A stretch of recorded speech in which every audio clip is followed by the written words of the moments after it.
যেভাবে ইন্টারপোলের জালে ধরা পড়লেন বেনজির আহমেদ, গাছে উঠে অনলাইন হাজিরা দিলেন প্রধান শিক্ষক, ছবি ভাইরাল। 5 বছরের শিশুকে সংঘবদ্ধ ধর্ষণের পর নদে ফেলে হত্যা, 3 তরুণ আটক। টিকটক করা স্ত্রীকে হত্যা, আত্মহত্যা সাজাতে মরদেহ ঝুলিয়ে রাখেন স্বামী। এবং সর্বশেষ জানাবো নারায়ণগঞ্জে গ্যাস বিস্ফোরণ, দগ্ধ বাবা মা ছেলে একসঙ্গে দাফন। দর্শক শুনছিলেন সংবাদ শিরোনাম, এবার জানিয়ে দিব বিস্তারিত সংবাদ। তবে তার আগে অনুরোধ থাকবে ভিডিওটিতে একটি লাইক দিন এবং ভিডিও সম্পর্কে আপনাদের গুরুত্বপূর্ণ মতামত কমেন্ট করে জানিয়ে দিন। যেভাবে ইন্টারপোলের জালে ধরা পড়লেন বেনজির আহমেদ, গ্রেপ্তারের আগ মুহূর্তে লন্ডন থেকে এশিয়া একটি দেশের উদ্দেশ্যে যাত্রা শুরু করেছিলেন পুলিশের সাবেক মহাপরিদর্শক বেনজির আহমেদ। পরিকল্পনা ছিল দুবাইয়ের ট্রানজিট শেষে গন্তব্যে পৌঁছানো, তবে এআই ক্যামেরায় ধরা পড়ে দুবাই আন্তর্জাতিক বিমানবন্দর হয়ে যায় তার যাত্রার শেষ গন্তব্য।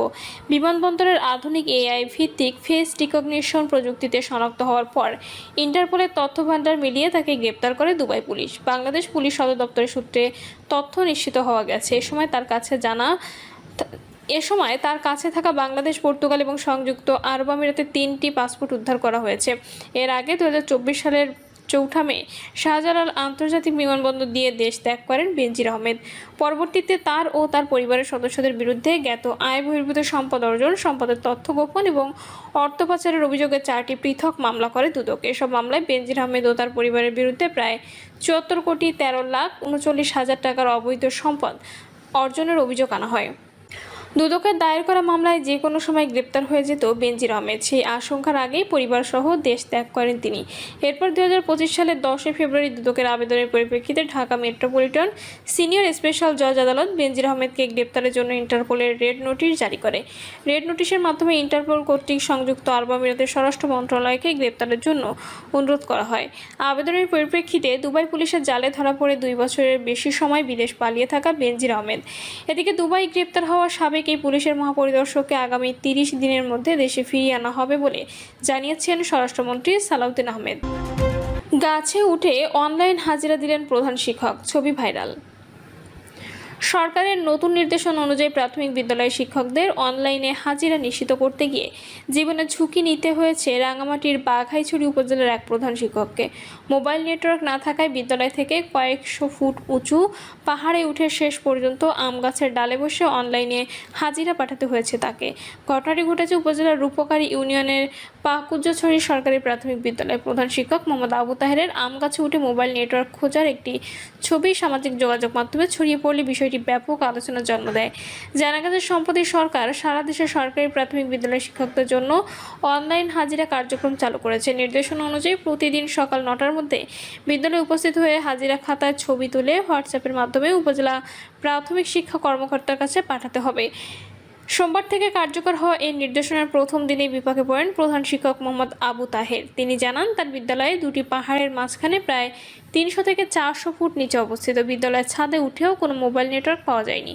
পরে পাহাড়ের চূড়ায় উঠে বিভিন্ন স্থানে চেষ্টা করেও নেটওয়ার্ক না পেয়ে শেষ পর্যন্ত একটি আম গাছে উঠে সংযোগ পান। তিনি বলেন, অনেক কষ্টে গাছের ডালে উঠে নেটওয়ার্ক পেয়ে উপজেলা শিক্ষা কর্মকর্তার হোয়াটসঅ্যাপে হাজিরা খাতায় ছবি পাঠাতে সক্ষম হয়েছি।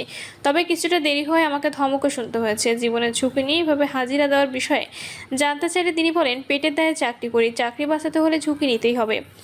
চাকরি না থাকলে আমার পরিবারের 4 জনের ভরণ পোষণ কীভাবে চলবে? তবে রাঙামাটি জেলা প্রাথমিক শিক্ষা অফিসের তথ্য অনুযায়ী জেলার 708টি স্কুলের মধ্যে প্রথম দিন 538টি স্কুলের শিক্ষক হাজিরার তথ্য পাওয়া গেছে। বাকি 170টি স্কুল মোবাইল নেটওয়ার্কের বাইরে থাকায় তাদের হাজিরা পাওয়া যায়নি।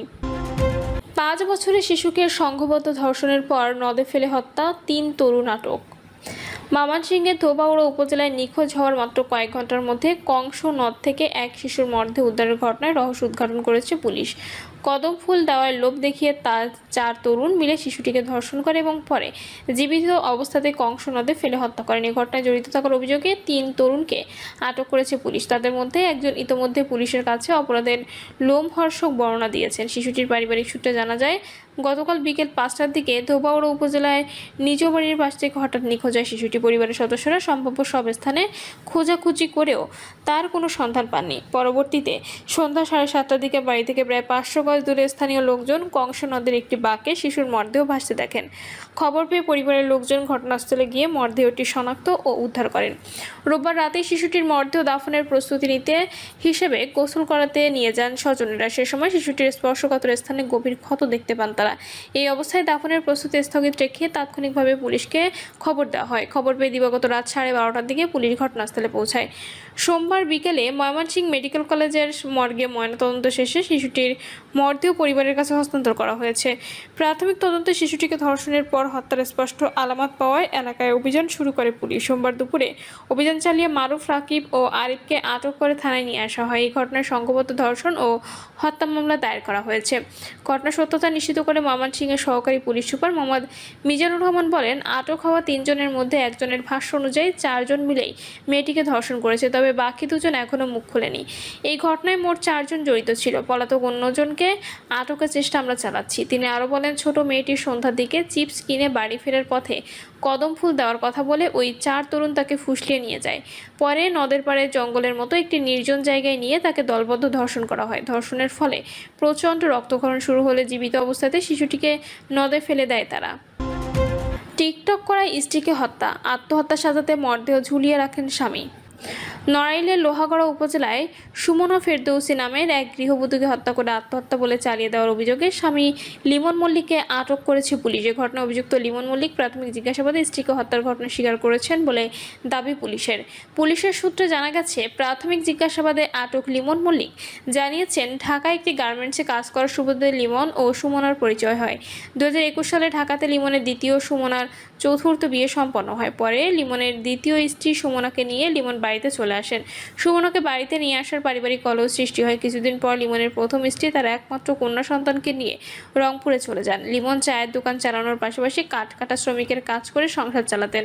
লিমনের অনুপস্থিতিতে তার স্ত্রী সুমনা টিকটকে বিভিন্ন ধরনের ভিডিও পোস্ট করতেন। বিষয়টি নিয়ে লিমন ও সুমনা দম্পতির মাঝে পারিবারিক কলহ লেগেই থাকতো। তবে সুমনা এই ধরনের কর্মকাণ্ড ভবিষ্যতে করবে না বলে স্বামী লিমনের কাছে ওয়াদা করেন।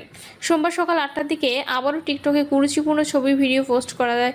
জেরে লিমন ও সুমনার মাঝে বাকবিতণ্ডা শুরু হয়। এর এক পর্যায়ে লিমনের আঘাতে সুমনা রক্তাক্ত অবস্থায় মাটিতে পড়ে যায়।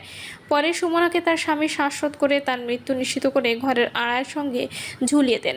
পুলিশ আরও জানায়, সকাল 10টার দিকে প্রতিদিনের মতো কাজে বেরিয়ে পড়েন লিমন। সারাদিন কাজকাম সেরে বিকেল 5টার পর বাড়িতে এসে ঘরের দরজা খুলে নিজেই চিৎকার চেঁচামেচি ও কান্নাকাটি শুরু করেন। খবর পেয়ে ঘটনাস্থলে পুলিশ গিয়ে মরদেহ উদ্ধার করে ময়নাতদন্তের জন্য নড়াইল জেলা হাসপাতালে পাঠায়। প্রাথমিক সুরতহাল শেষে পুলিশ